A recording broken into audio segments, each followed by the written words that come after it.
Alô! Boa noite, bom dia. Agora eu até me perdi. É boa noite para quem está aqui comigo gravando e bom dia para quem está assistindo a gente. Um dia diferente, um dia especial, um dia que vazaremos informações do Morumbis. Eu estou aqui para isso, num dia de vazamentos com a Kátia. Tudo bem, Catinha? Boa noite, Zanca. Boa noite, meninos. Leandro, Felipe. E bom dia para quem vai assistir a gente logo mais às 7 da manhã. É Vamos que isso. vamos. Fala aí, Leandrão. Leandro Molina, peruano, né? Qual a boa? Boa noite aí para todo mundo. Pô, tô feliz e cansado da viagem, né? Foi bem puxada. Passei um perrenguezinho, mas cheguei lá em Lima. Voltei com os 3 pontos. Foi, puta, show de bola.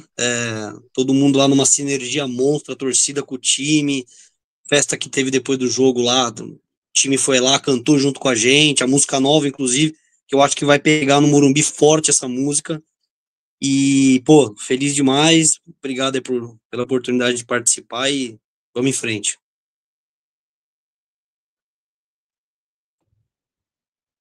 Boa. E a gente está aqui também hoje com a presença ilustre aí do Filipão. Tudo bem, Felipe? Felipe, que é jornalista, tá dando aí o ar da graça, escreve para o site Vamos Futebol, parceiro aí, tá sempre acompanhando a gente. Obrigado por estar aqui, Felipe. Obrigado por acompanhar e seja bem-vindo aí. Tá em casa. Boa noite, Zanqueta. Boa noite, Kátia. Boa noite, Leandro. Boa tarde, bom dia, boa noite para quem for assistir amanhã no sábado. Agradeço pelo espaço aberto, não só para mim, mas também para o Vamos Futebol. A gente está aí sempre acompanhando. Essa semana eu recebi um abraço aí no vídeo, né, uma menção, uma lembrança durante o vídeo. Então, hoje aqui eu dei o ar da graça, como diz a Zanqueta, e estamos aí para contribuir, espero agregar no debate. Muito bem. Bom, vamos começar por onde, de tantos assuntos que temos. Vou dar uma breve introdução sobre o tema da questão da reforma do Morumbis aí, que hoje acabou voltando com força, principalmente pela entrevista que o presidente da W Torre deu no Estadão, falando sobre as implementações da empresa, sobre os próximos projetos, e ele acabou citando o estágio do Morumbis, que é um projeto que todo mundo pergunta. Eu sempre respondo dizendo que ele é um projeto que ele está muito no final da fila hoje das prioridades do São Paulo, mas é óbvio que a gente precisa repercutir e chamar atenção, porque ele falou que o projeto com cobertura custaria 1,5 bi. Ele falou questões importantes, falando que o projeto de São Paulo está para trás, inclusive, do projeto de Santos, que é uma coisa que a gente já sabe, porque a gente já vem falando ao longo dos tempos aí, que isso deixou de ser uma prioridade na gestão Casares. Não quer dizer que o projeto está morto, mas quer dizer que o projeto está no fim da fila das prioridades. E aí, para a gente não perder muito tempo explicando em si, que isso é uma coisa que vocês podem acessar lá no próprio blog do São Paulo, tá lá na matéria do Estadão, tem essas informações que são mais fáceis de achar, é só uma leve pesquisada, todo mundo vai encontrar essas informações mais facilmente. O que eu queria realmente mostrar para vocês que a gente vai fazer é uma imagem que eu já estou segurando faz bastante tempo. Eu vou mostrar aqui para vocês. Já mostrei aqui para eles antes, então não vão estar tão surpresos com isso. Mas eu vou, óbvio que a resolução não é a melhor das coisas, porque a gente está falando de uma imagem, que é para dar uma impressão para vocês. Então eu separei duas imagens que eu consegui, uma com cobertura, para vocês terem uma noção de como ficaria a impressão da cobertura do estádio. É melhor do que nada, porque até hoje está todo mundo no escuro. Então, assim, é melhor porque você tem pelo menos uma referência de como vai ser a cobertura e uma outra interna do estádio para vocês terem uma referência de como vai ficar. Então, eu vou abrir aqui. A resolução não é a melhor dos mundos. A gente vai batendo isso aqui. E enquanto eu vou deixar as imagens na tela para a gente olhar, aí eu vou deixar para a Kátia fazer os comentários dela sobre o estádio. A Kátia vai hoje trabalhar como arquiteta, o Leandro e o Felipe também. Então vamos lá. Vou mostrar aqui para vocês, iniciando a vista da cobertura do estádio, vendo pelo lado de fora o que seria o Morumbi hoje coberto e como é que seria uma noção dessa imagem do estádio. Não sei se assim está a melhor coisa, porque, como eu falei, a resolução não está 100%, mas assim, dá para ter uma bela de uma noção de como mudaria a configuração atual do nosso estádio, como é que seria bem diferente, uma mudança significativa para quem está acostumado com aquele mundaréu de cadeiras vermelhas, né, que a gente acaba tendo, e seria uma diferença estratosférica, principalmente você tendo uma vista de cima e uma vista superior. E aí, passando aqui para vocês, depois eu vou deixar na tela, mas vou mostrar a próxima imagem agora de dentro, uma imagem interna, e aí a Kátia já comenta o que ela achou ou o que ela não achou. Vamos lá, só para eu abrir aqui mais uma. Essa é que eu gosto mais, no final das contas, mas como é a imagem da imagem, nem sempre o negócio fica da melhor forma. Mas dá para ter uma noçãozinha aí da brincadeira que vai ser, pelo menos para dar uma referência, e depois o pessoal que estiver em casa consegue ampliar, consegue ver as coisas. Essa é uma vista interna, mostrando como é que seria a cobertura por dentro, como a gente estava falando aqui, os anéis, né, de LED que já tem hoje no Morumbi, a famigerada pista de atletismo, que é o assunto polêmico de sempre, e a torcida do São Paulo ali vibrando num jogo qualquer. Então, assim, para a gente iniciar, Kátia, para a gente também não ficar nesses rodeios, porque eu acho que o mais legal é a galera que viu as imagens, quem está aí vendo em casa, pausa, volta, expande a imagem, faz essas coisas todas. O que você achou? Eu sei que você já tinha visto comigo essa imagem faz um tempo, que você já tinha visto, a gente estava no silêncio, né? Mas, considerando agora que a gente pode comentar mais abertamente, está todo mundo vendo. O que você achou dessa parte preliminar? E, segundo, o que você achou desse custo de 1,5 bilhão? Se fosse você seguiria em frente, faria? Ou você falando, meu Deus, não dá mais para a gente pensar em mais dívida? O que você acha? Bom, eu particularmente gostei das imagens, principalmente da que mostra a cobertura.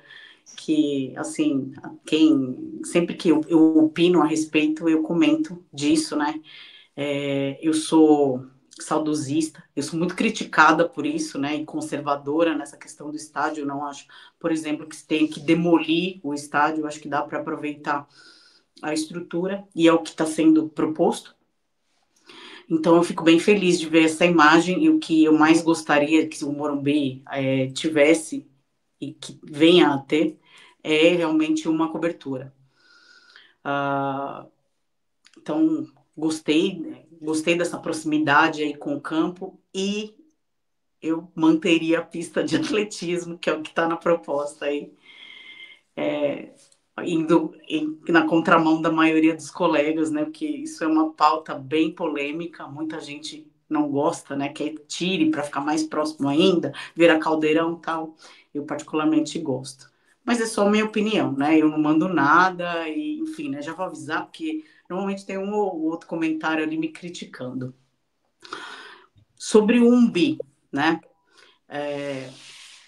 Quando você pensa na atual situação do clube, né, nessa questão de financeira e tudo mais, eu acho meio contraditório até você pensar em uma reforma de estádio, né, seja demolindo, ou até, no caso não é uma demolição, mas assim, eu acho meio contraditório, vai na contramão do que se vem pregando, né, que é essa questão. Tudo bem que seria uma coisa à parte, né, com fundo, com investidor e tudo mais. Só que, quando você programa para uma reforma, você tira o estádio, né, você inutiliza aquele estádio por algum tempo, e você deixa de ter uma renda. Por mais que você vá alugar um outro lugar, né, seria de repente, vamos ver, o novo Pacaembu, né, que não é mais Pacaembu, mas enfim, vamos usar como o Pacaembu. A renda seria muito menor, né, porque é menor o espaço. Então, e num momento de contenção de gastos com FDIC e tudo mais, eu não vejo como a prioridade para o momento. Eu acho que deveria se focar exatamente nessa questão de sanar as dívidas mesmo, sabe? Deixar um clube mais enxuto para a próxima gestão, né? Com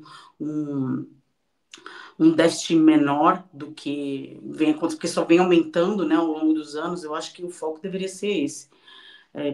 Claro que todo mundo, e eu inclusive, gostaria de ver o estádio mais lindo ainda. Eu já acho ele lindo, mas todo mundo quer ver.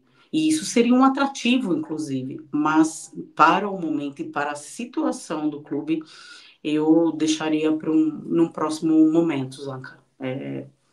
Talvez aí a opinião vá na contramão dos colegas ou até de quem está assistindo, mas é o que eu penso. Boa.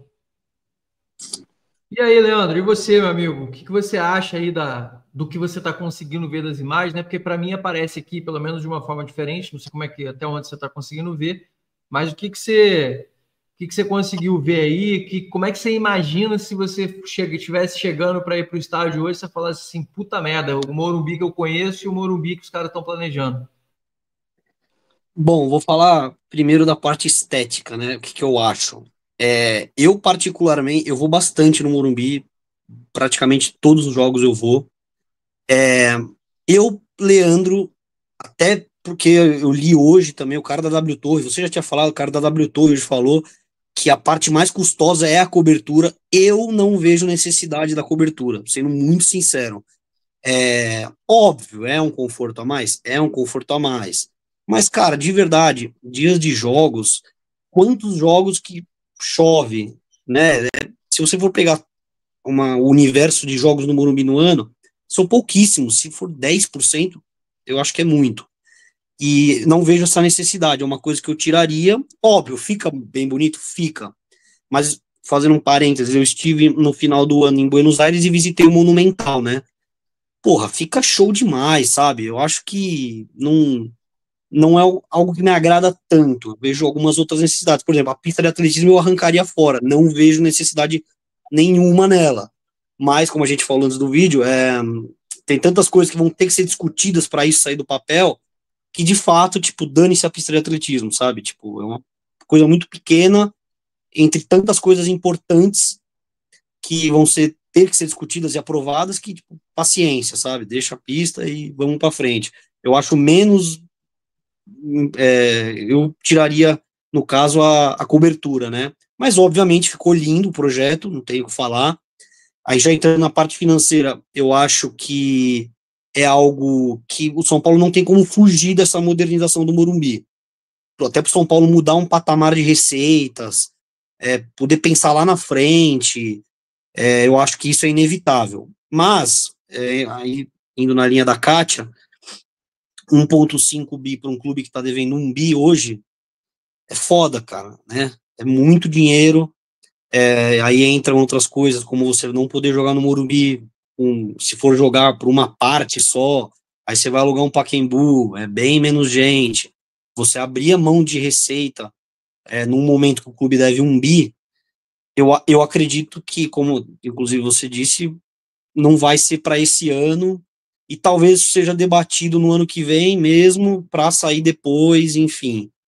Eu acho que vai acontecer em algum momento, porque o São Paulo precisa disso para pensar maior, pensar em um futuro, mas eu acho que não vai ser agora mesmo, porque é muito dinheiro, cara. Nós estamos quebrados, a gente sabe disso, infelizmente, e vai ser uma coisa lá para frente, até porque também vai ter que ter outras coisas também, que eu tenho algumas dúvidas nesse projeto, que, pô, eu tenho um certo receio, né, do preço que os caras vão colocar nos ingressos, a depender dos moldes que isso será feito. O São Paulo vai pagar uma parte da receita da bilheteria para a W Torre, imagino que sim, e aí o São Paulo, para conseguir ter um lucro bom, vai ter que aumentar quanto o ingresso, que hoje é um ingresso popular de fato.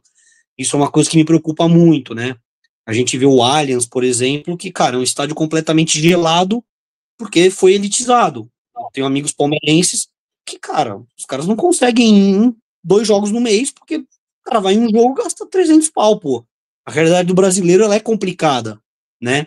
E a gente não tem isso, cara. Eu consigo ir tranquilamente, não sou rico nada disso, mas consigo ir em 4 jogos, porque eu pago sócio e pago, pô, 15 reais no ingresso, sabe? Então isso também me preocupa. Eu acho que vai acontecer essa reforma, deve, nos moldes que for, com sem cobertura, com sem pista, mas eu acho que é uma coisa que vai ficar, acho que para mais 2 anos aí para frente, porque São Paulo precisa começar a diminuir a dívida dele para poder falar, ufa, agora eu vou pensar num negócio maior. Eu acho que é por aí, Zanca. Boa. E você, Filipão, o que você acha aí, olhando com o olhar de São Paulino e de jornalista aí, quais são as suas considerações aí para o projeto? Se você quiser brincar de arquiteto também, mas falando como torcedor, o que você acha aí? É interessante, porque eu falei nos bastidores que estava guardando minha opinião, até porque eu pensei que talvez eu fosse, talvez na contramão, né, da maioria das pessoas, mas acho que a amostragem aqui é pequena, mas ela já mostra que não.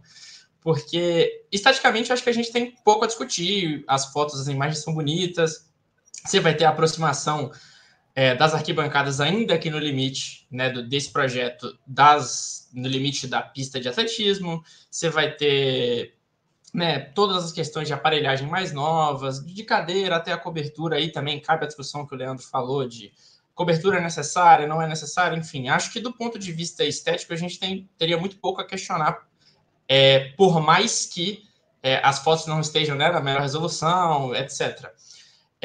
Mas eu deixo isso um pouco de lado nesse momento para pensar, né, no futuro do clube, e na minha opinião também caminha na mesma direção da Cátia, do Leandro, de que essa não deveria ser uma prioridade para o São Paulo no momento. Eu vou ser muito honesto, o Casares, quando ele começou a falar sobre a reforma do Morumbi, já tem um tempo, né, do Morumbi, já tem um tempo, mas eu acho que até mesmo a meta visando o centenário do clube em 2030, ela me soa um pouco ambiciosa pensando na dívida de 1 bilhão. Porque não tem a ver apenas também com abandonar receitas em alguma medida, tem a ver também com você perder uma força esportiva muito grande que é o Morumbi. Então, se você não vai jogar no Morumbi, você vai jogar onde? E hoje a gente tem vários estádios com sintético, por exemplo, estádios relacionados a São Paulo, né? Barueri, o Pacaembu, salvo engano, né? Foi onde o Hugo se machucou. Então, são muitas nuances a se pensar, e eu acho que é o foco do São Paulo nesse momento. A modernização, ela é inevitável nesse caso. Não tem como você lutar contra ela. A gente está discutindo aqui uma questão de tempo. Quando isso deveria acontecer? Eu, sendo sincero, pensando com a cabeça dirigente e sem todos os detalhes técnicos necessários, eu adiaria isso, inclusive tiraria um pouco do radar pensando no ano do centenário. Porque acredito eu que se você tem uma dívida de 1 bilhão, se ela chegar em 2030, no início de 2030, a nível de, sei lá, 200 milhões, 300 milhões, você já vai ter um grande presente para o torcedor, que é poder ter uma dívida muito mais gerível e o seu retorno vai ser muito mais esportivo. Depois a gente cuida do estádio. É como eu vejo, pelo menos. É isso. Só lembrando, assim, cronologicamente também, para a gente poder lembrar, essa notícia, ela saiu no final de 2023, quando o São Paulo teve um boom de boas notícias, né, um boom de boas informações, e em que o São Paulo tinha, naquele momento até conhecidos, 590 milhões de dívida naquele período. Então, assim, a gente está falando de uma época que parece muito longe, mas a gente está falando de 590 milhões de dívida.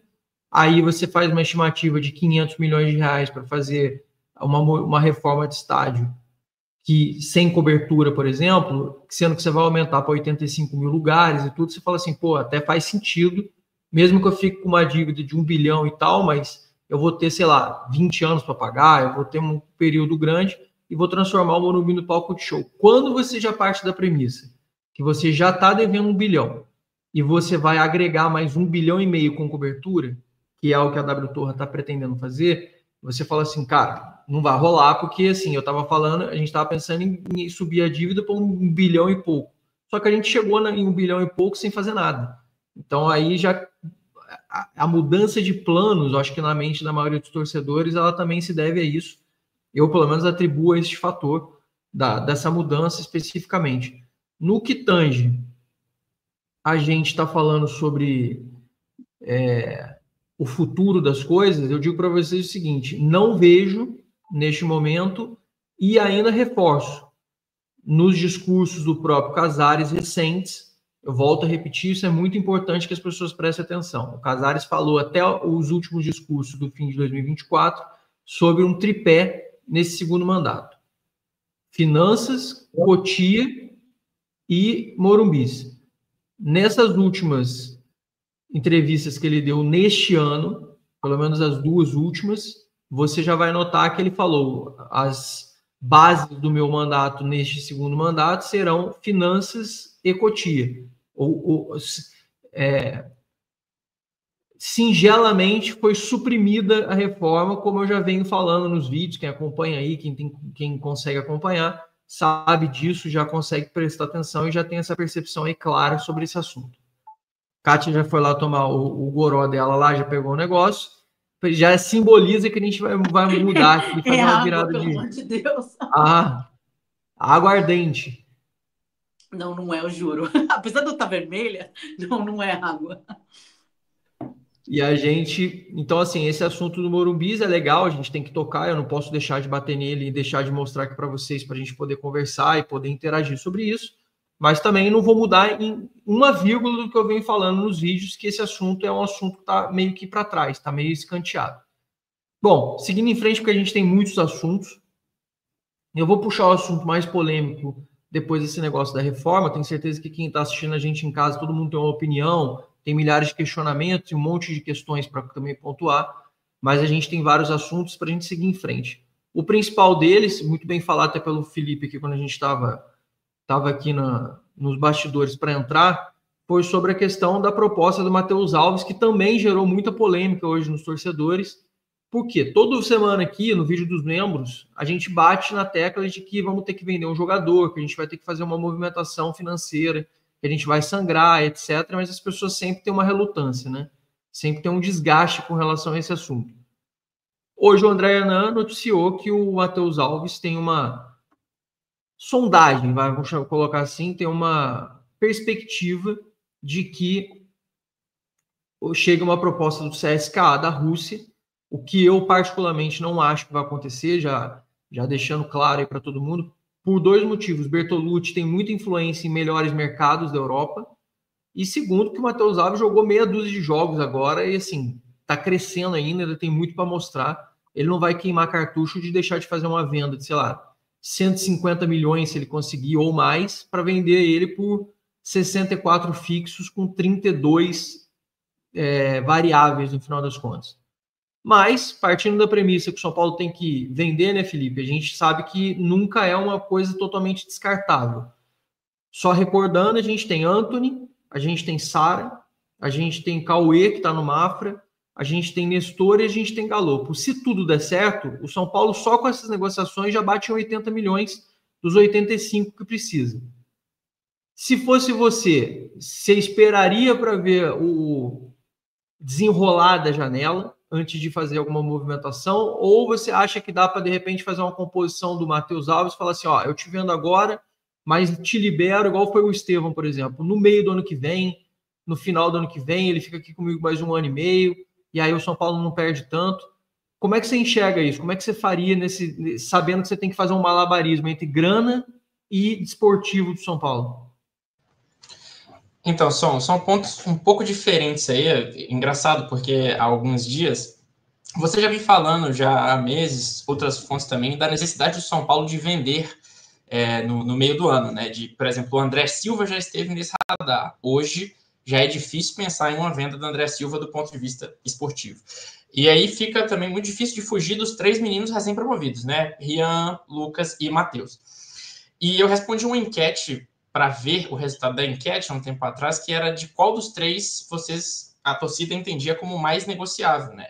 O meu voto, e aí que já justifica a minha opinião de hoje, é que era o Matheus Alves. Isso já faz algumas semanas. Engraçado porque nessas últimas semanas, na minha visão, ele ganhou muito valor. Não porque ele tenha se tornado alguma coisa diferente do que eu pensei, mas porque o funcionamento dele no time mudou o time de uma maneira diferente do que eu esperava. Não em termos técnicos dele, mas a função como um todo, digamos assim. E aí, quando você olha para o que o Hernan falou, né, não existe proposta, existe uma sondagem de possivelmente 15 milhões de euros, 10 fixos, 5 variáveis. São cifras que não me agradam. Então, por essas cifras, eu não gostaria da negociação, independente dos momentos. Se o São Paulo conseguisse pleitear, por exemplo, e aumentar esse valor fixo, pensando no que a venda é inevitável, aí já entra no que você pontuou. Eu acho que aí cabe ao São Paulo pleitear, por exemplo, uma liberação no fim do ano. O próprio Wendel, que está no Zenit, né, do futebol russo também, negociou, o Zenit negociou o Wendel com o Botafogo e o Wendel só chega no segundo semestre. Ou seja, essa estratégia não está tão fora da Rússia. Né, dá para tentar convencer eles de fazer um esquema no sentido contrário, se fosse o caso. Mas, do meu ponto de vista, entre os três, o Matheus é quem eu, né, do ponto de vista de dirigente, novamente, negociaria. É péssimo negociar um garoto nessas circunstâncias. Também, se a gente tivesse outras maneiras de fazer caixa, eu optaria por elas. Mas pensando, né, no contrapeso esportivo, a gente vai ter a volta do Oscar, que é quem vai exercer aquela função. O Matheus tende a perder um pouco de espaço no segundo semestre, antes que continue jogando. Então, dele seria quem eu venderia. Mas essa proposta inicial não me agrada. Proposta não, sondagem, perdão. Mas acho que é mais a questão do valor mesmo, né? Você falar assim, pô, se chegar a 100, será que eu vendo? Acho que é mais ou menos a linha de raciocínio. Pelo menos o que eu vi, assim, o Twitter na referência, né? Porque o Twitter é uma chuva de maluquice. Então, assim, mas o que eu vi nos grupos foi uma coisa meio dividida até. Se der para manter o Ferreirão e o Rian mais tempo, talvez seja uma boa. Se der para aumentar esse valor para mais, de repente, fazer esse valor virar 20 milhões ou 15 milhões fixos, aí eu já ouvi várias coisas nesse sentido, que aí pauta assim. Eu, particularmente, acho que o São Paulo podia buscar algum outro tipo de alternativa, mesmo que fosse vender, sei lá, um Sabino da vida, alguma coisa do gênero, já que tem a perspectiva de outras vendas entrando aí, de outros jogadores também, e tentar segurar o máximo, de repente até o fim da janela, falar assim, ó, CSK, beleza, eu tenho interesse de vender, mas segura aí até o fim da janela, porque daí eu te dou uma posição melhor, e aí a gente vai vendo, porque eu preciso entender, a janela é muito longa, e aí muita coisa pode rolar, como a gente sabe, ao longo da janela. Essa é a minha opinião, mas o São Paulo também precisa contratar, e aí entra o outro aspecto, né? Além de ter que tirar, ainda tem que trazer. Então, aí entram muitos aspectos. Mas e para você, Leandro, o que você acha? Você acha que o Matheus ia te chatear se a gente tivesse que vender o Matheus? Dos meninos, você acha que... Acho que é até um bom ponto que o Felipe falou. Você acha que o Matheus dos meninos é o que menos faria falta, ou é o que mais faria falta? Como é que você enxerga isso? Pelo valor, eu ficaria chateado, tá? Eu acho que é pouco. Mas nisso aí que o Felipe falou muito bem. Eu até falei isso hoje num grupo de amigos meus São Paulinos. Eu falei, cara, se tiver que vender ele para segurar o Ferreira e o Rian, sinto, porque eu acho que até a posição, né, paga-se menos no mercado, né, um ponta explosivo que nem o Ferreira, que até brinco que ele parece muito o Luiz Henrique, que era do Botafogo. Eu acho que isso são muito parecidos, ou um Rian, que é um fazedor de gols, são posições que se paga muito mais, né. Então, se tivesse que sangrar, que seja pelo Matheus. Mas eu acho que é pouco, e acho que esse menino, se ele continuar, óbvio, ele vai diminuir a frequência de jogos até, por causa do Oscar, inevitavelmente, mas agora que o Zubeldia criou coragem de botar, ele continuar entrando sempre, porque o Oscar também não vai jogar todas, inevitavelmente esse menino daqui 3, 4 meses vai valer bem mais, entendeu? Então, eu acho que é um valor muito ruim, nessa linha do que a galera tá falando aí. Se fosse uns 15 fixo, aí eu acho que já daria para pensar. Eu acho que se chegar a 15 fixo, o São Paulo vende na hora. Infelizmente, eu acho que o São Paulo vai vender na hora. 10, eu não duvido que o São Paulo venda na hora, pelo problema mesmo que a gente tem de grana. Não duvido. Ficaria bem triste, cara. Mas eu acho que é mais ou menos nessa linha aí. E ele, cara, é um menino que me surpreendeu muito, porque eu acho que ele nem estava jogando tão bem tecnicamente os últimos jogos. Esse do Alianza, inclusive, acho que ele melhorou um pouco. Mas o papel que ele tá fazendo pro time é muito bom. Ele corre muito, ele marca pressão lá na frente, ele faz a bola girar, coisa que, por exemplo, o Luciano não faz naquela posição. Então eu acho que nesse sentido de fazer o jogo fluir, ele é o que mais se aproxima de fato do Oscar. Então, eu acho que inevitavelmente ele vai valer mais, continuando jogando nessa frequência, e espero que o São Paulo não venda por isso. E eu realmente acredito que o São Paulo vai conseguir dinheiro com outras vendas. O Sara eu acho que é iminente, o Antony tá uma coisa absurda, cara. É surreal o que o Antony tá fazendo na Espanha, então acredito que vai ser vendido, e eu acho que isso vai fazer o São Paulo, espero que faça o São Paulo não precisar vender eles agora, porque os três vão valer mais dinheiro mais pro final do ano, e eu acho que é o caminho pra gente dar uma boa respirada aí. Eu acho que é nessa linha mesmo, Zanca. Boa. Só também lembrando, tem muita gente falando sobre uma possibilidade de venda do Diego Costa, que está na Rússia hoje, no Krasnodar. Eu até perguntei se alguém do São Paulo estava ciente de alguma possibilidade de venda dele da Rússia hoje para algum outro polo europeu, e a resposta que me deram é que ninguém tem conhecimento de nenhuma negociação do Diego Costa neste momento, no final da janela russa. até porque ele está valorizado, mas o próprio clube dele, o Krasnodar, se fosse vender ele, os caras pagaram nele 44 milhões de reais. Então, assim, você tem que imaginar que é um zagueiro que não é tão jovem, ele não é tão alto, né? O Diego Costa não é um zagueiro nem tão alto, nem tão forte, nem mais tão jovem, no final das contas. Ele é um zagueiro diferente, né?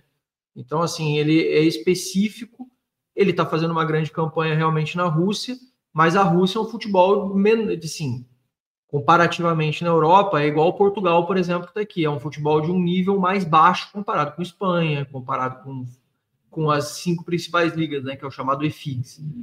Então, assim, eu não consegui hoje com ninguém de dentro do clube falar se eles têm realmente alguma proposta que o São Paulo esteja contando com isso no radar. Tomara que aconteça, como me falaram, tomara que saia. Mas a gente hoje não tem nenhuma visibilidade dele, ao contrário do Antony, ao contrário do Sara, ao contrário do Cauê, que deve jogar esse final de semana mais um jogo, já bate a meta. Ou seja, a gente tem esses atletas que são atletas que sim, esses estão no radar. O próprio Casemiro pode fazer algum tipo de movimentação na janela, que não é impossível, porque o Casemiro voltou a se valorizar. Então, assim, temos algumas opções. O próprio Palmberg parece que está recebendo sondagem, mas o Diego Costa, só para somar aí na informação, não tem essa visibilidade de momento. Voltando aí, Catinha, a pauta do tema, se você tivesse que se desfazer de um dos seus 3 filhos, qual dos seus 3 porquinhos você abriria a mão? Não, desfazer de filhos, pelo amor de Deus, né? Essa pergunta, não. Eu estava até brincando hoje no grupo, né? Falando esse negócio de filho, porque, né, apareceu esse negócio aí sobre o Matheus Alves e tudo mais para o time russo. E eu falei que se fosse meu filho, eu jamais permitiria que ele conversasse com quem quer que seja para ele ir para a Rússia. Nem para a Ucrânia, nem nada disso. Sei lá, eu ia pensar num outro mercado, espanhol, alemão, inglês, até americano. Mas mercado de país em guerra não dá, não. Então, eu acho que, como mãe, com certeza, eu barraria isso. Eu pego um pouco do que cada um falou, bate muito a opinião, né? A gente está hoje muito homogêneo aqui, né? Um grupo muito que pensa parecido. Eu acho que dos 3, né? Assim, eu até estava pesquisando aqui para ter certeza, né? Não fala besteira, tal, sobre a questão da idade. O Matheus é o mais velho. O Matheus tem 20 anos. Então, assim, para negócio, né? E eu acho muito feio até falar assim, mas não tem como, né? Eles têm o valor deles, né? E é assim que funciona o futebol. Eu acho que priorizaria uma saída do Matheus, já que existe todo um contexto por trás de questões financeiras, a necessidade do clube em venda e tudo mais. Então, seria assim, eu abriria a mão do Matheus, não por este valor, né? Negociaria, e não para esse mercado. E caso realmente venha a ser feita essa negociação, que fizesse nos modos que você disse, Zanca, que você pensa, né, de negociar agora, mas faz um acordo para liberação na próxima temporada só, né, no final do ano, alguma coisa assim, muito parecido com o que o Palmeiras fez com o Endrick e agora com o Estevão. Então, eu acho que seria, para mim, o melhor dos mundos, assim, se é que tem que se desfazer de algum deles. O ideal seria não se desfazer de nenhum, mas eu entendo a situação do clube, acho que vai ser um pouco inevitável. Vamos torcer para que aconteça coisas como você disse, Zanca, de repente negociar algum outro jogador, alguém já mais velho, com mais rodagem, porque os meninos, querendo ou não, ainda tem muito para mostrar no profissional, é muito cedo ainda, mesmo o Matheus sendo mais velho, é muito cedo. E eles podem ter um valor melhor, maior, à medida que eles aparecerem. E eles vêm aparecendo em competições muito importantes, né? Com o Brasileiro, Copa do Brasil e a Libertadores. Então, ideal que se pudesse manter. Mas, se não puder, que seja, de repente, nas condições aí que a gente discutiu e que meio que bate com todo mundo aí, com o que todo mundo disse. Então, rapidamente, só para assim, um papum para a gente aqui, para a gente circular, antes da gente fazer a volta e falar sobre o nosso querido rival Varmeiras, Fax Meiras, como vocês quiserem falar aí. Bória Verde. O que vocês quiserem. O que você acha da conclusão, praticamente, pelo menos a informação que eu tenho é que o São Paulo já acertou todos os termos com o Alásio para manutenção do Marcos Antônio. Marcos Antônio fica. E aí o Marcos Antônio fica no São Paulo e a priori a informação que eu tenho é prorroga o empréstimo e o São Paulo entra na questão de compra para 2026 para não impactar na questão do FDIC, aquela história toda que a gente já sabe desse ano, 2025. A mesma coisa o Juan Tressoldi ainda não tem um ok do Sassuolo, mas caminhando para isso. Assim, muito perto também, principalmente pelo envolvimento e participação dos jogadores, inclusive esse negócio do Marcos Antônio, eu falei ontem no vídeo que o Marcos Antônio estava interferindo diretamente nisso, foi fundamental para o São Paulo hoje pela manhã conseguir ter um ok da Lazio e conseguir ter esse encaminhamento. O São Paulo está aí por termos burocráticos de finalizar isso. Eu já sei que você gosta muito do Marcos Antônio, que você fala sempre muito nele, inclusive troca até o nome, mas... brincadeiras à parte. Eu tiro um S só. É isso. Brincadeiras à parte, na tua visão, foi um acerto fazer isso, a manutenção do Juan?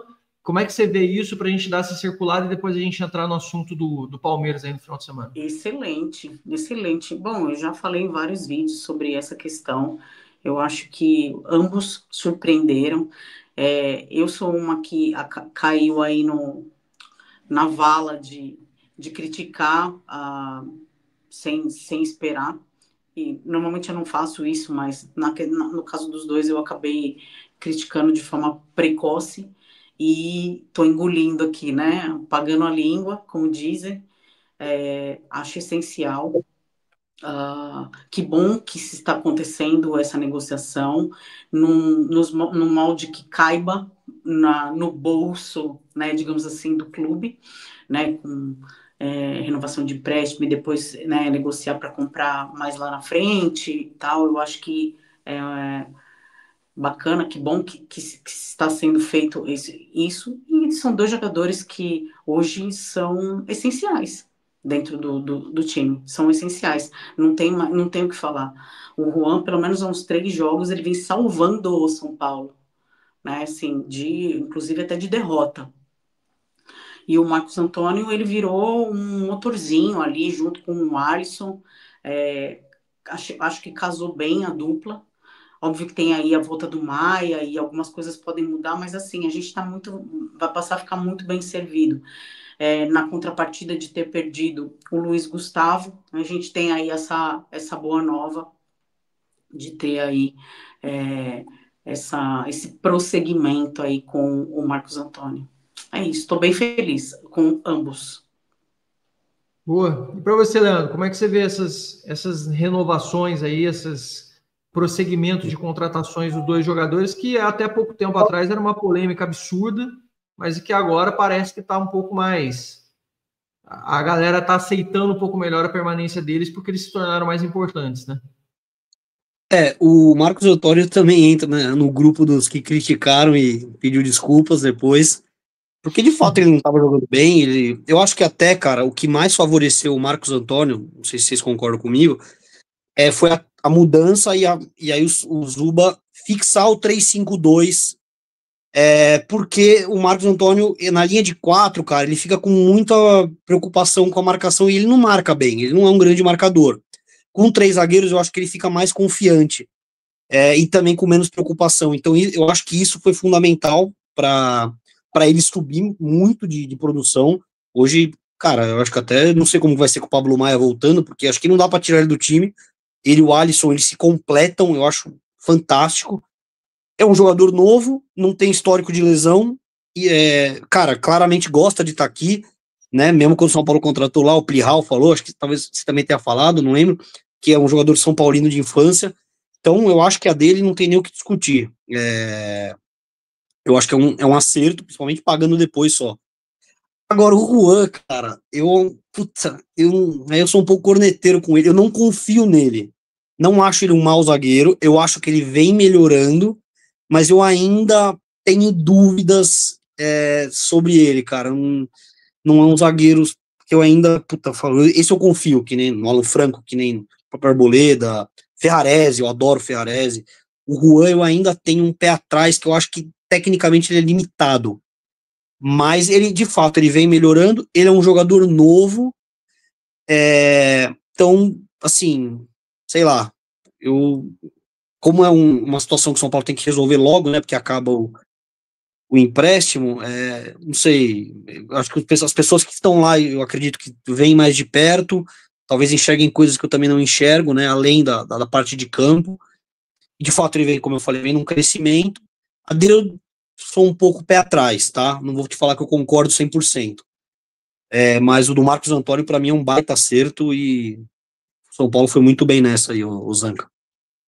Boa. E você, Felipão, o que você acha aí das duas polêmicas contratações, né? Se tem alguma coisa... A segunda maior polêmica do São Paulo nos últimos meses é a contratação dos dois.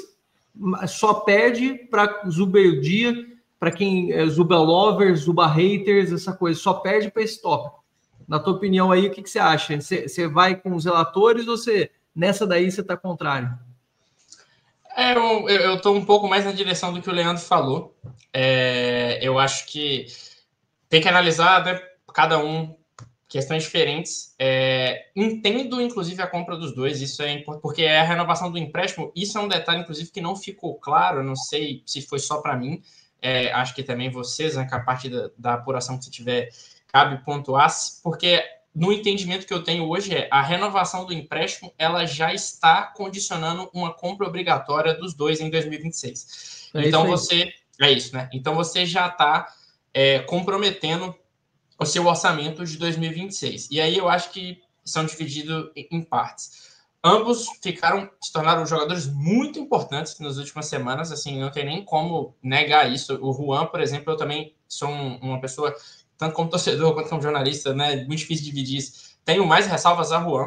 O Marcos Antônio, eu entendo que ele é um meio-campista muito específico, e por isso que talvez ele tenha demorado a cair nas graças do torcedor.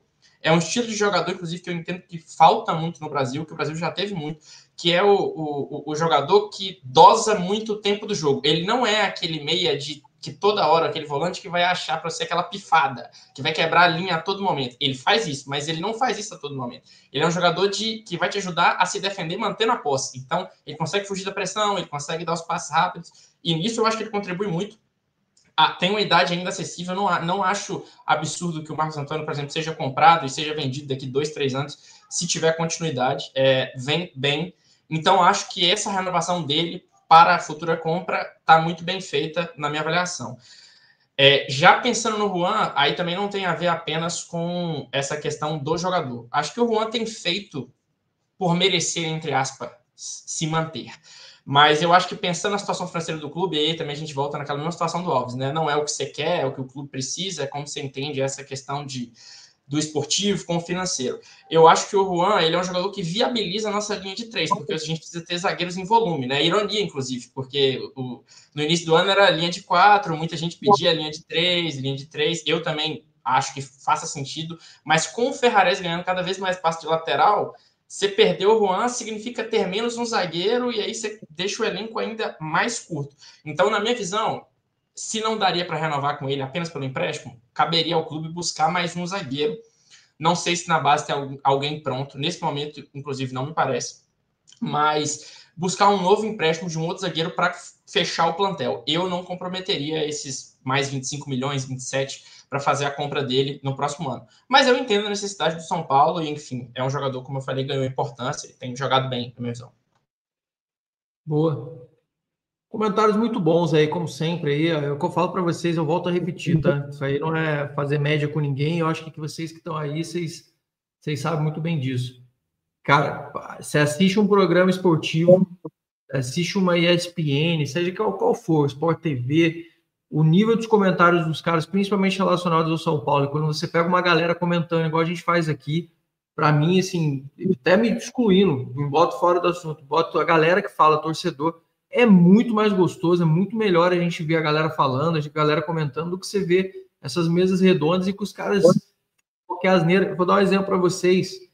O Vitor Birner, cara, é inacreditável. Ele fez um comentário aí sobre o jogo do São Paulo e Palmeiras, agora a gente já puxando isso.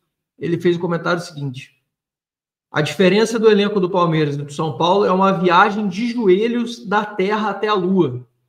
Foi o comentário que ele fez hoje sobre a coisa. Eu falo para vocês assim, é uma tentativa tão louca, tão insana de tentar hypar assim, os programas, de tentar fazer as coisas, porque não é uma coisa normal, né? Não é um comentário normal, não é um comentário razoável, né? Você vê que é uma coisa totalmente superlativa, totalmente absurda, exatamente para gerar engajamento, gerar um negócio neste tamanho, nesse tom aí.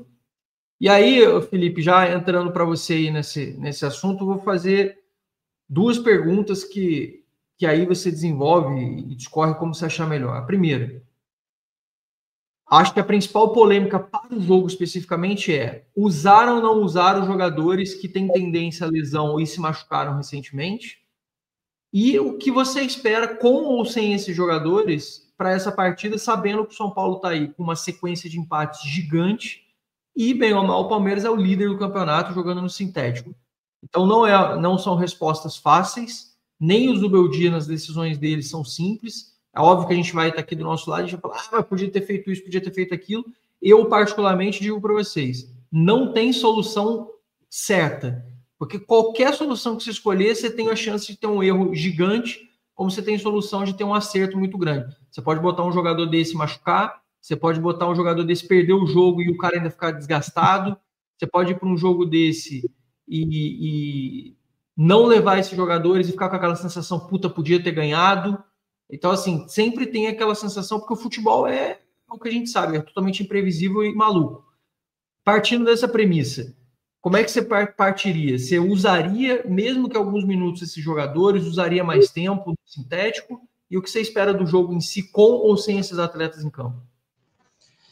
Então, realmente, questão polêmica e principalmente difícil sem ter, acho que é algo que entra pouco na discussão da torcida, principalmente, é que a gente, queira ou não, ainda eu como jornalista, com alguma distância física do clube, enfim, que dificulta, é difícil a gente ter acesso a, por exemplo, o nível de desgaste dos jogadores. Então, muitas decisões da comissão técnica é embasada nisso, e são coisas que basicamente não se dá para contestar, né? Porque depois a crítica vai no outro sentido: colocou, estourou.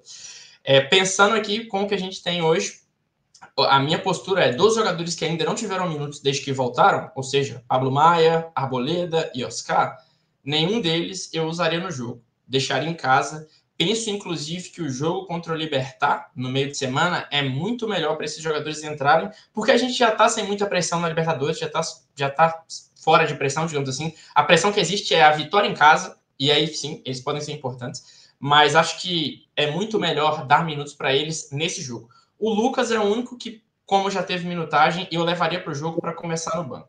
Fora isso, do meu ponto de vista, é repetir o time que tem jogado no sintético também, sem tirar quem por ninguém. Entraria, inclusive, a torcida vai querer mandar me matar, mas entra com o Cédric de ala, faz aquela mesma estratégia para depois entrar com o Lucas Ferreira. Eu acho que são maneiras de jogar e que são válidas.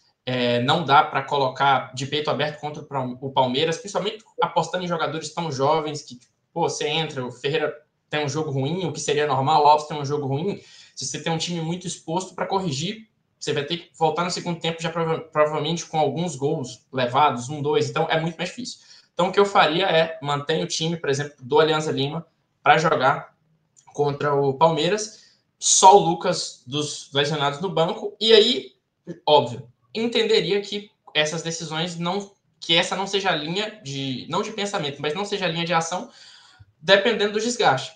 Vai saber se o Ferrarese, se o Alan Franco, se o Juan, se eles estão com problemas. Aí eu vou entender, né? Vai entrar o Sabino, pode entrar o Arboleda, enfim, nesse caso eu vou entender.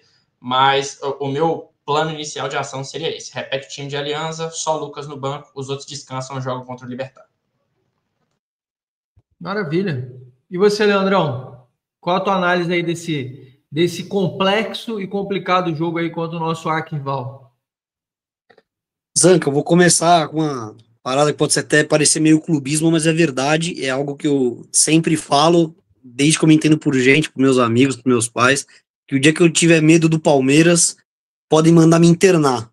É um freguês histórico nosso, que vira e mexe, mesmo na melhor fase da história deles, eles sempre se borram pra gente, ganharam roubado a última, e então, essa é a primeira coisa que eu falo. Dito isso, a única coisa que eu vou discordar do Felipe é o seguinte, velho, nem o Lucas eu levaria pro banco, cara.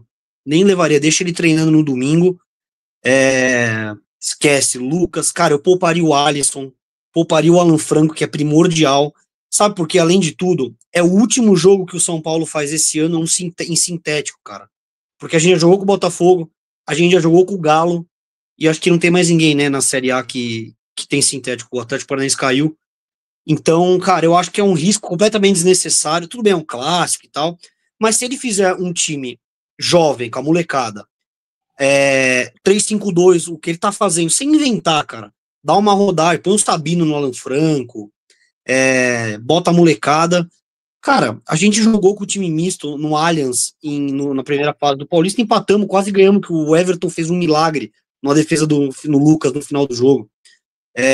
Então eu acho que, cara, não tem necessidade nenhuma de arriscar, mesmo zero, um joguinho a mais do brasileiro, e assim, a gente depois tem o Grêmio e, se eu não me engano, o Mirassol em sequência no Morumbi, que são 2 jogos que aí são inegociáveis ganhar.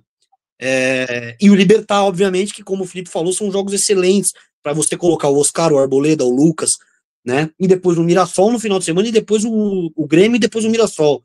Então eu acho que não tem por que arriscar, cara. Eu, se fosse o Zubeldia, faria aí um mistão de novo, tira os principais, tipo Alan Franco deixar no banco, Alisson e tal, mas Lucas, o Pablo mais esquece, cara, não põe no sintético, não tem porquê, velho. A gente correu um risco agora completamente desnecessário, e é o que eu faria, cara. Eu não vejo nenhum motivo pro Zuba arriscar, cara. Eu acho que é um jogo pra gente ir lá com a molecada, fazer o feijão com arroz, e dá até pra ganhar, cara, tranquilo. O Palmeiras, além de tudo, o Palmeiras o Allianz já é um estádio frio pra mim, como eu já falei. A Arena Barueri, cara, eles não enchem aquele estádio, tanto que agora eles até colocaram preço de banana lá pra ver se enche, não vai encher. Eles não gostam de jogar lá, não é um estádio que põe pressão também. Então, cara, eu iria nessa linha aí, Zanca. Boa. E você, Catinha? Escala todo mundo, como dizem os mais críticos, o nosso sub-40 full, ou escala a molecada e vai mesclando? O que você faria? Não, eu concordo com os meninos. Time que jogou contra a Alianza. Eu manteria o Alan para colocar o Estevão no bolso, que ele sempre faz isso, né? O moleque desaparece quando com o Alan em campo, não joga de jeito nenhum. Eu tenho 2 receios para esse jogo, na verdade, e não é o adversário.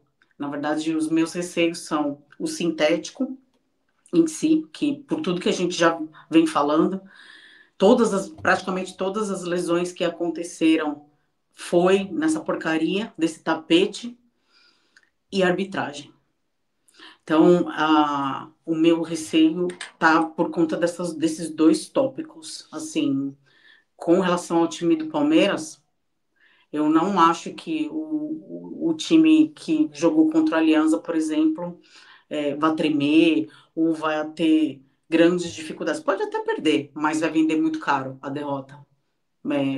Não acho que a gente vai passar aperto com eles, não. Se ganhar, melhor, porque, particularmente, eu já falei várias vezes, eu odeio o Palmeiras, muito mais do que o Corinthians. É o time que eu mais detesto na face da terra por tudo. São invejosos, a torcida mais idiota, mais imbecil que existe. Mais até do que o corintiano. É duro aguentar o corintiano, mas o palmeirense é soberbo, sabe? E invejoso. Que eles invejam tudo que a gente tem. Então, e aí, mas é tudo que o Leandro falou, botaram ingresso lá no pé. Não acho também que vão lotar a Arena Barueri. Até porque, né, tô no meu tapetinho hoje, vou lá longe. É muito longe para mim. é longe, é mais longe ir para lá do que ir para Pompeia. E sem medo, vamos que vamos. Poupa os que estão voltando de lesão, poupa todo mundo, sabe? Põe os caras para treinar e deixa eles quietinhos. Também não levaria para o banco o Lucas. E é isso. Vamos que vamos. 1-1 vai ser. Isso que eu ia perguntar. 1-1. E para você, ô Leandro, que sairia de que placar? Você bota o quê? Já que você votou assim, eu não tenho medo de palmeirense de jeito nenhum. Então, qual o seu placar, então, já que você tá com essa bola toda? Vai ser 2-1 pro São Paulo, cara. Tá bom, achei que você mandou uma goleada logo. Você tava com tanta confiança Não, que eu falei, porra. calma, não, calma também. Aí calma, né? Mas 2-1 eu acho bem factível. Tá bom. E para você, Felipe, o que você acha aí de expectativa de placar aí? Meu voto vai no 1-1 também, junto com a Kátia. Acho que o São Paulo precisa, a torcida do São Paulo precisa pensar, né, passo a passo, por exemplo. Não tá ganhando o Brasileirão. É nesse jogo que a vitória vem? É nesse jogo que você deve esperar a sua vitória? Principalmente no contexto que a gente tá? Acho que não, né? Então, porque senão o São Paulo empata de novo e aí o torcedor vai querer colocar o empate com o Palmeiras fora de casa na mesma gaveta que o empate contra o Sport dentro de casa, né? Então, empate prateleiras diferentes. São Paulo precisa, se o São Paulo fizer 4 dos próximos 6 pontos, esse o Grêmio, tá ótimo. É isso. No geral, 1-1, faz esse um pontinho e leva para casa. Muito bem. É isso. Eu também, infelizmente, eu adoraria que viesse uma vitórinha, porque seria lindo. E digo mais, se o São Paulo vence um jogo como esse, o São Paulo meio que passa até uma borracha nos jogos anteriores que não venceu, porque meio que se coloca numa posição tão especial e tão boa com relação a momento, a timing, pontuação, que a gente meio que anula até todas as sequências de empates que a gente tinha anterior e meio que dá uma passada de borracha nisso tudo. Se empatar mais uma vez, vai ficar aquela história do tipo assim, estamos invictos ainda, seguimos em frente, mas estamos empatando muito, né? E assim, se perder, aí vai voltar aquela história, como eu até comentei hoje no vídeo de manhã. A impressão que eu tenho muitas vezes é que tem uma galera aí que. E olha que eu tô falando como um cara que critica o Zubeldia muitas vezes, porque eu sempre gosto, eu parto da premissa do equilíbrio. Vou criticar o que eu não acho bom e vou elogiar o que eu acho ruim. E vou elogiar o que eu acho bom e vou criticar o que eu acho ruim, né? No final das contas, porque eu não tenho não vou ficar com uma opinião formada sobre as coisas. Se o Zubeldia for bem contra o Palmeiras, eu vou falar que foi bem. Se foi mal, eu vou criticar. E acho que você ganha essa prerrogativa quando você analisa o momento, e não quando você cria uma posição pré-concebida sobre as coisas, que é o que vem acontecendo.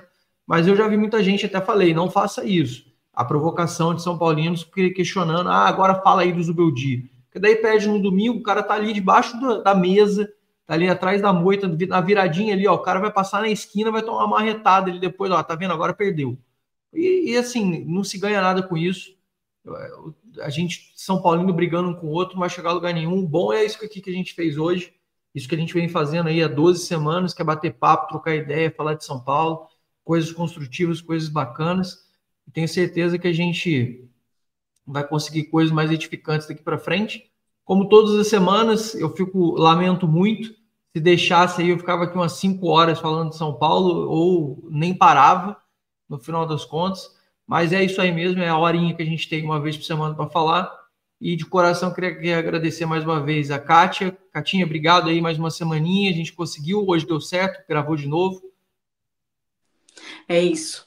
Mais um vídeo muito legal, foi muito gostoso o papo e um prazer receber o Felipe, né, e o Leandro também, né, Leandro que disse que está cansado, mas com certeza um cansaço que valeu muito a pena aí por ver em loco a vitória gigantesca que a gente conquistou aí no meio da semana.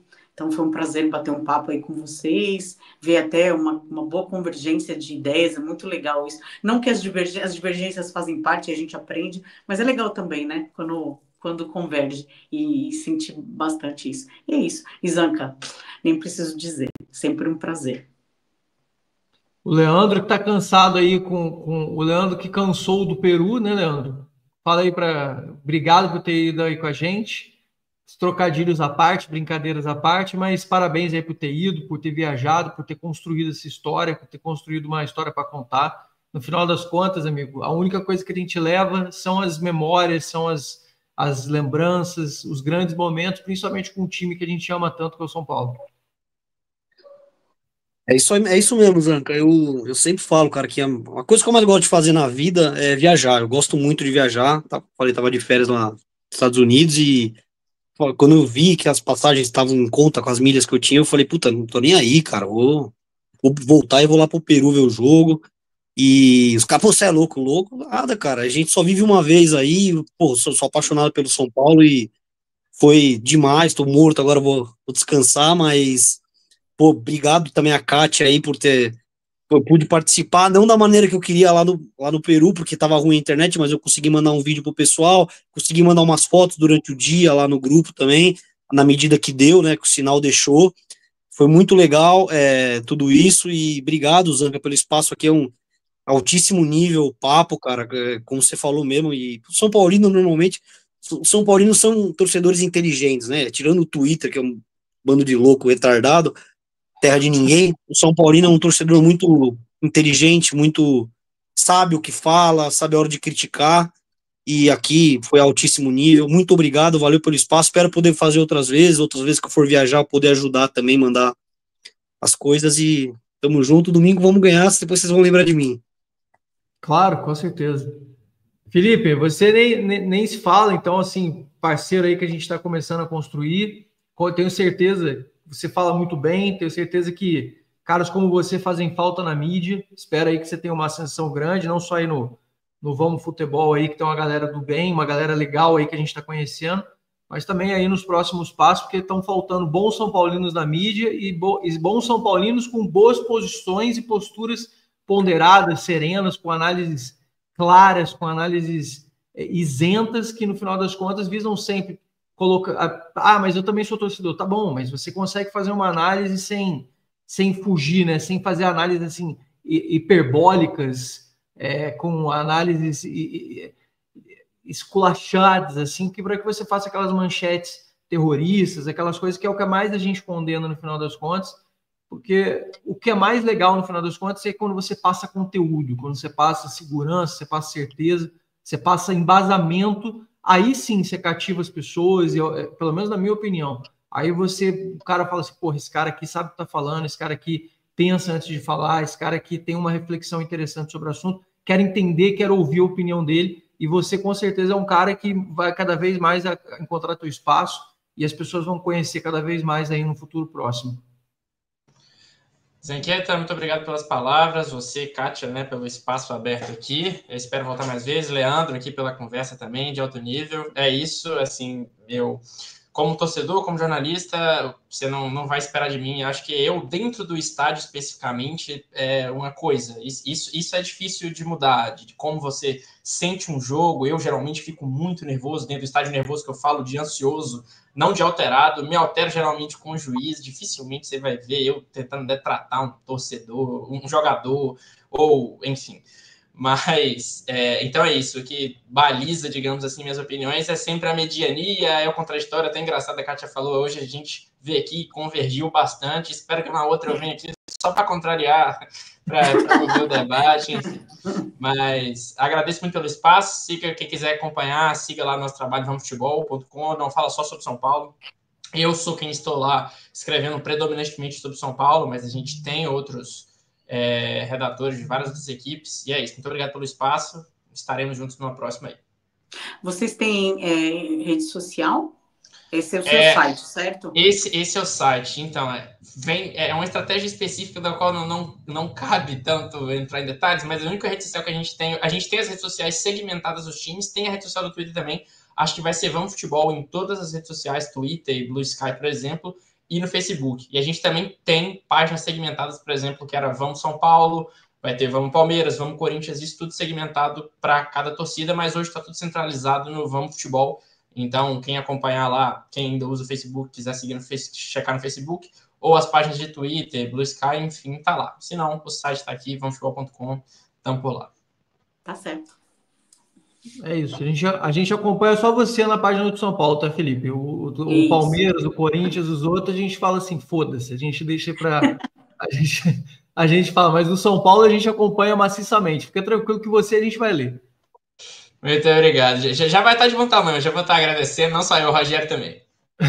Tamo junto. Gente, para você que está aí no seu sábado, um ótimo sábado para você. Espero que vocês tenham um ótimo final de semana, que até a hora do jogo a gente aproveite e que no jogo e depois do jogo a gente mantenha a felicidade que a gente está construindo aí ao longo desses últimos dias. São Paulino, pelo menos, finalmente teve dias de paz. As notícias foram melhores no final das contas. Estava ansiando tanto tempo por notícias e bons dias, com recuperações de jogadores, notícias melhores. A gente só estava vindo de notícias muito ruins e notícias muito complicadas. A gente nem debateu hoje, mas o São Paulo bateu, eu falei no vídeo da manhã, o São Paulo bateu recorde de venda com o New Balance. O São Paulo vem tendo notícias melhores no final das contas. Agora é torcer mesmo para essa galera que tem possibilidade de venda no meio do ano, diminuir a necessidade de venda da gente, dos nossos jogadores, e daqui para frente a gente fazer uma boa janela de contratações, a gente conseguir contratar. O Belmonte hoje comentou sobre o centroavante, sobre a possibilidade da gente contratar um jogador estrangeiro ou um jogador brasileiro. Ele disse que está em aberto essa questão da escolha de jogador, e ele deu uma mensagem interessante, que daí fica também para a gente fechar o vídeo com essa possibilidade. Aí eu sei que a cabeça da galera já vai longe, quem gosta de escrever. E outra coisa, cada vez mais texto dos torcedores no site, muito legal. Hoje à noite, inclusive, para quem já está vendo os vídeos da gente no sábado, mas na sexta de noite botei um texto de um cara que nunca tinha escrito, acompanha a gente há mais de década aí também. Muito legal ver essa galera agora escrevendo, se manifestando, textos muito bons também, e comentando. E o Belmonte comentou sobre a possibilidade de trocas, ou seja, quer dizer então que deve estar chegando coisas, deve ter gente pedindo jogadores. Eu vi gente mandando para mim, pô, Zanca, fala lá, olha o Michael, olha que o Cebolinha. São jogadores que não, acho que até pela posição e pelo salário não dá muita compatibilidade para o São Paulo, mas com o Belmonte colocando que tem essa prerrogativa de trocas, você já sabe que já da cabeça já dá para ir longe e imaginar que jogador será que joga na posição de atacante que pudesse fazer parte e o São Paulo pudesse pensar em trazer com uma possível troca. Por que não trocar um Igor Vinícius da vida, que, não, como a gente comentou, está aí cada vez mais fora do São Paulo do que dentro, por um outro atleta que, de repente, está no momento de mais baixa, mas é um jogador interessante. Dá para dar uma mapeada, dá para dar uma pensada. Pensa você no teu sábado. Qualquer coisa me manda. Se quiser dar sugestões também, como sempre, o blog está aberto para todo mundo. Rapaziada, é isso. Bom sábado para vocês. Vocês tenham um ótimo dia. Para quem está aqui comigo nesta noite de sexta, sextou. Aproveitem a noite de vocês. Bebam com moderação, curtam com moderação. E amanhã a gente volta com mais um vídeo no domingo de manhã, falando de São Paulo. Tamo junto. Vamos, São Paulo. Fui!